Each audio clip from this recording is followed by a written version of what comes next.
What's up YouTube? This is my Blackwing deck profile coming at you guys for the new September TCG 2013 September 1st ban list. I've seen a lot of people uploading their views on this and here's my take on it. As a lot of people, I am very excited that Blackwings are now viable and very playable again because we finally got Whirlwind back to 3. Although I wish they'd left Whirlwind at 1 and brought Gale back to 3, but another story for another time.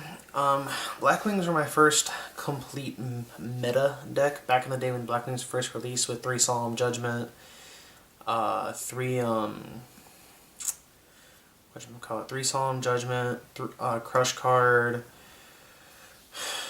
Dark Strike Fighter, Go-Yo Guardian, Brio, etc. The deck was bananas. 3 Icarus, 3.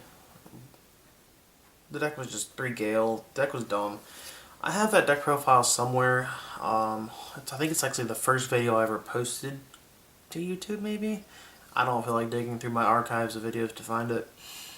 But if you want to check that out, I've been a fan of Blackwings ever since, and was waiting and pondering the day they'd come back, so it's sort of here, I guess.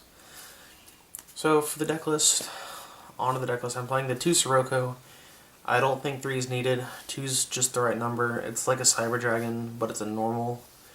It's got the effect where if your opponent controls a monster, you control none, you can normal summon this card. The card's there literally only for as a value target and as a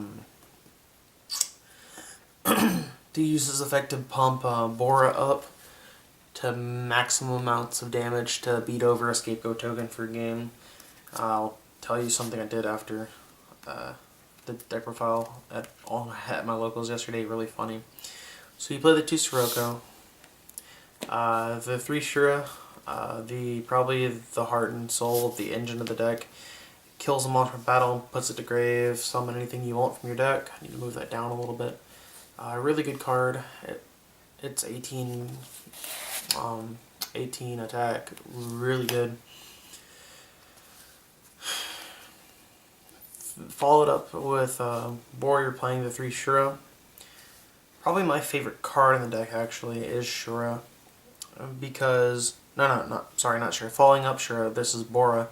My favorite card is Bora because you can just beat over and pierce the damage.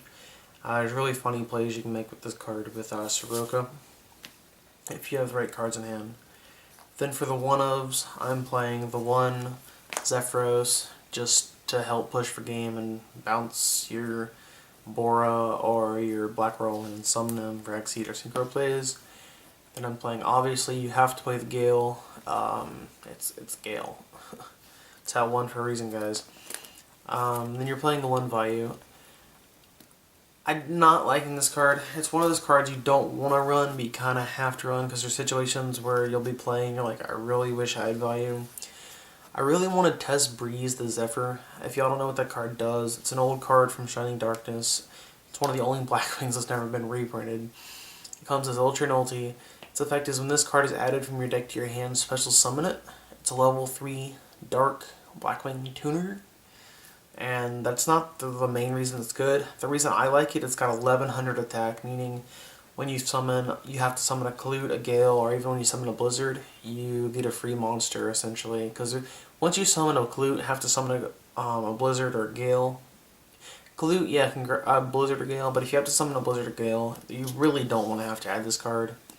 And you'd rather add, like a, well, yeah, a Breeze. So that being said, I play the 2 Blizzards. 3's too much. I tried 3. It was dead in my hand a lot more times. I have seen people playing Transmodify in the deck. That's good for them. It's their build. 1, I don't have it. 2, I'm not a fan of Transmodify. So 2 Blizzards enough in my opinion. The card that came back last format, 3 Clute. I was so happy when this card went back to 3. It's amazing. Really good card. It's the mini Honest, essentially. If you don't know what it does, 1400 attack until the end of the turn. You can stack these guys too, and they don't have to battle a monster. You can just swing directly and drop a Clute for game, which is really nice. Then for boss monsters, you are playing the Dark Arm. Sorry for the glare, these are new sleeves. You're playing the 1 Dark Arm, it's your boss monster. When you drop Daddy, You won't be able to go for game because Hit Girl won't be happy if you don't follow through. Most of y'all probably won't get that reference. Good card is good. For hand traps, I'm still playing the 2 Veiler and the 2 Maxi. I was testing just 3 Veiler and no Maxi because you do have a lot of hand consistency in the deck with the that's a bad glare. So the 2 Maxi with the 3 Whirlwinds, because you have hand consistency with the Whirlwinds, but you're not always going to open them or draw them. Yeah, that doesn't happen a lot, but it does happen. And Maxi is also there to stop decks that can just outspeed you, because decks like Plant E-Drags and Prophecies, well, not really Prophecies, but Plant E-Drags and other Blackwing players, this card's actually a really good card in the meta. I don't think 3 is necessary, though. The card that everybody's psyched about, including myself, is V3 Black Whirlwind. We finally got our version of Wind Up Factory back to 3.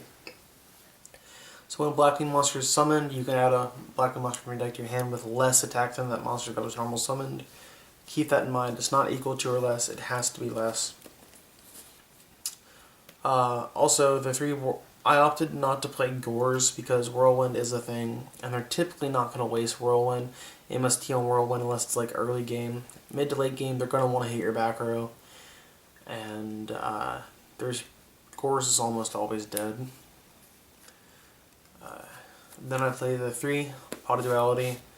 Again, people can question this. When it was at 3, people played 3. When it was at 2, they played 2. If it had gone to 1, they would have played 1. The card's a search card. It digs through your deck. It helps you look for your combo pieces. And the way I look at it is, if it's at 3, why not abuse it? Because it's essentially like you're running 3 Black Whirlwinds. Because essentially that's, if you open up this and no Black Whirlwind, you want to grab that. You want to hope to reveal a Black Whirlwind, Pot Duality. You could cut 1 Duality and put in a card for Black Feathers. It's not a bad option. I just don't like how you have to remove a card first. Lure of Darkness, it's a lure. Everything in your everything in your deck's dark. Mind Control, you're playing a lot of tuners, so why not?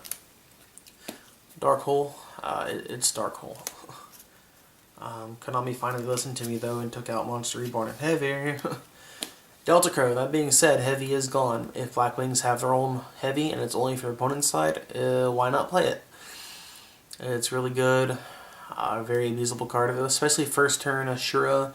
Maybe you have a Whirlwind, search for Clute and set this, and pass turn. That's kind of dumb, because you're going to plus so hard. 3 Icarus. Also, they might be afraid that it's an Icarus. They won't overextend or something, but yeah. 3 Icarus. This card should not be at 3. It's been at 1, it's been at 2, and I'm currently at 3 again at the moment. Card's ridiculous, and that glare is driving me insane. But 3 Icarus is really good. Then for the 1-ofs, you're playing the 1 Solemn Warning, the 1 Bottomless, the 1 Torrential, the 1 Compulse. They're the best traps of the game. They're all at 1. You kind of have to play them. I'm deciding to play 1 Mirror Force. I don't think you need 2 because you do have the Icaruses and Dark Holes, and I don't like Deep Prison because I like mass removal. I know that Stardust is a thing at the moment, but there's easy ways to get around that. Then I'm playing my favorite tech card of the format, 7 Tools of the Bandit. I love this card back in the day when Heavy was gone, and I'm going to try it out again now. Card's actually pretty good. If y'all don't know what this card does, it's kind of an older card, so I don't blame y'all. If y'all are new to the game, Counter Trap. When an opponent activates a trap card, pay 1,000 life points to negate it. There's not much that can respond to this right now besides another 7 Tools or a Dark Bribe, and if they do that, that's fine. For extra deck, again, extra deck's really optional. It's really personal opinion. I can tell you mine. I guess I will tell you mine, but I'm not going to pull it out of my deck box. Essentially, you play my version. I play 2 Armor Master, 2 Armed Wing, because one's going to be synchroned into, one's probably going to be valued. Then you play a Scrap Dragon, no, not Scrap Dragon, a Thought Ruler Archfiend, a Crimson Blader, a Black Rose, a Cataster, a Hyper Librarian, a Orient Dragon, a Gaianite, just generic rank 6 level 7s, level 6s, level 8s. And then you can play a couple X-Seeds like I do. I play Maestro, Papal Operative, Cowboy, Blackcorn, Zero Fine. If you don't know what it does, it's rank 4 X-Seed needs 2 level 4 Wing Beast monsters, 2000 or 21 attack, something like that. You can detach material and negate all face-up cards your opponent controls until the end of the turn. Their effects are negated, and you gain 300 attack for each card negated, and this effect lasts till your next standby phase. That's the deck profile, guys. Hope you liked it. Leave a comment or a video response of what deck you're going to be playing next format, or what you think is going to be good. Peace, YouTube.